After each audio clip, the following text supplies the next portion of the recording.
We are a network consulting company, and what we do is we work with a wide range of companies that are wrestling with computer problems, or maybe they have an internal IT department that's frustrated trying to serve their network.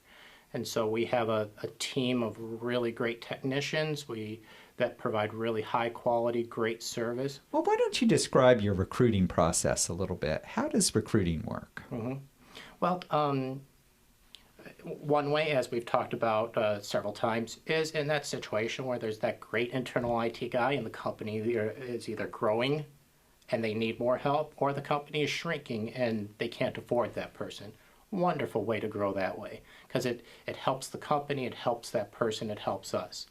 But when we've been growing pretty aggressively, and when we do more open recruiting, where we put the advertisements in MI Live or the Ann Arbor newspaper or the Detroit News or post online, the steps are rigorous. We start with a series of email questions to get a better feeling if there's a technical fit between them and our customers.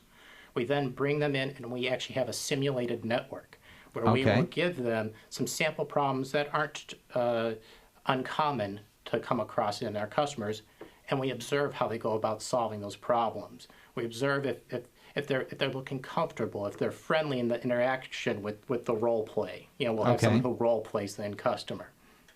If they make it past that stage, the final stage is a more formal interview of 3 different people where we look at their ability, their manageability, and their aptitude. Let's walk through what some of the costs of getting people up to speed on these technologies might be. Absolutely. Like we talked about, the cost of the actual exam is just the tip of the iceberg. I think we actually said the penguins standing on the iceberg. Just at the very top. What we actually start with, which is the same way we deliver our service, is with a plan. That person, one, they have to have a dedication to want that certification, just like our clients. They have to have a strategic desire behind IT. So that person starts with developing a plan. We partner them up with one of our more senior engineers. We have one gentleman who is a CCIE, a Certified Cisco Internet Networks expert. That's top of the food chain. There's only 5,000 or 6,000 of them in the world. So we'll partner them up with him, and they'll develop a plan for how they're going to go about training. We then pay for that person as part of their weekly planning to have 2 hours per week of paid training time every single week consistently. We then have a full room that's a dedicated library and a place where they can sit down quietly, go over materials that we provide, both electronic, book material, and then we have them partner with that mentor through the process.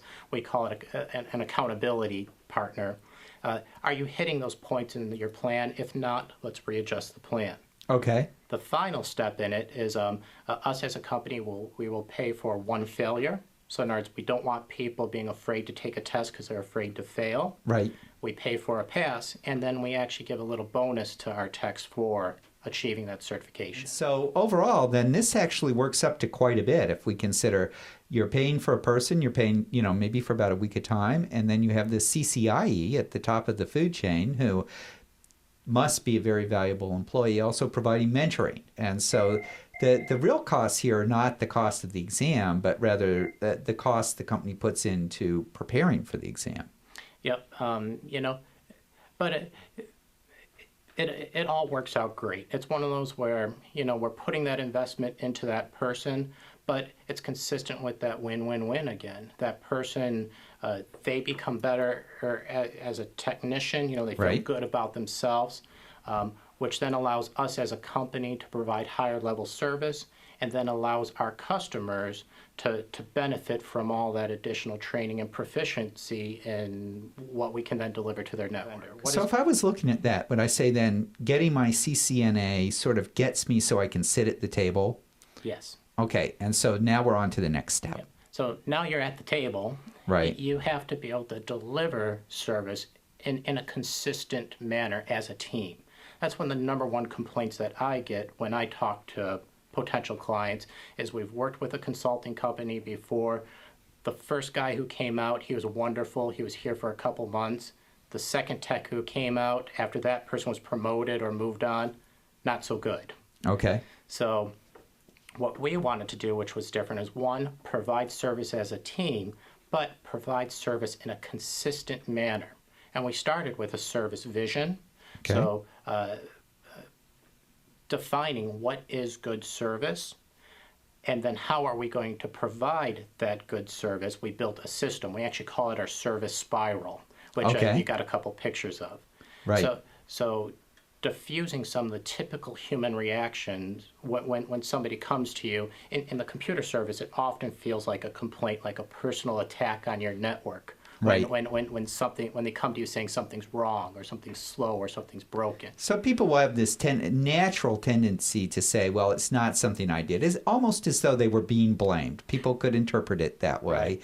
and then start to be defensive. But so step one is to actually diffuse that. Right, and we do that with what sounds intuitive, but it's kind of tough to do by acknowledging the complaint or the request. Again, that line blurs a little bit in our field. So acknowledging, wow, I'm sorry your computer's slow, and apologizing. And sometimes doing that a couple times, letting that Right. person really get out, this has really impacted my day. Boy, I'm really sorry. I can see how that would impact your day. Okay. Okay. And we practice that and train that, and every Friday we actually do role playing and talk about situations to really change behaviors, to make it part of this culture here as a company, how we do that first step. Okay. Okay. And then there's a second step, and the second step is where the spiral is. Yep, the second step we call it make them happy. Now, Okay. of course, everybody has to be responsible for their own happiness, but if we start as a team with the mission of we're going to try to make that person happier, that takes us into our service spiral. Okay. Our service spiral consists of, one, really getting your arms around the problem. So in other words, talking to that person, really characterizing that problem well, Okay. building a plan, here's how I'm going to approach that problem. That takes us to the first step so that's the first step in the spiral. We then communicate that plan back to that person, and it may happen in one sitting. Okay, I've come up with a plan how to fix your computer. We then document it. We use some help desk software, not self-help, but as a communication tool, something that Okay. allows us to document. So these this plans. helps you working as a team, this documentation step. Absolutely. And it ensures as well that things don't fall through the cracks. Right. Now it's in the system and logged. Okay. So then we continue on with the spiral, and the next step is we call it execute.bad. Just Right. kind of a fun play of a techie way. But it's doing what you said you would do. Having that integrity of I made this plan and now I'm going to fulfill this plan. Right. Continuing down the circle, the spiral, the next step is again document. Communicate. Let that person know I've now done these things to your computer. Okay. Continuing around the spiral again, document. Here's what I Right. did to solve it. Then we come to the next part, the next action in our spiral, which is going an extra mile. Okay. And it can be something as simple as show them a little Windows shortcut. Help them with a little piece of freeware software that they didn't know of. Show them how to use a piece of software better. Or even just refill their cup of coffee. Hey, I was at the coffee machine, I got you a cup of coffee, and let me show you what I did here. That little extra something where, try to make their day. Okay. Spiral. So continuing up. there's a lot of building rapport that goes on here. Absolutely. It's IT has this stereotype of being, from Saturday Night Live, the IT guy that comes up to the user who needs help and just yells at them to move out of the way and then blames them for what they did wrong and secretly fixes the problem and storms away. Right.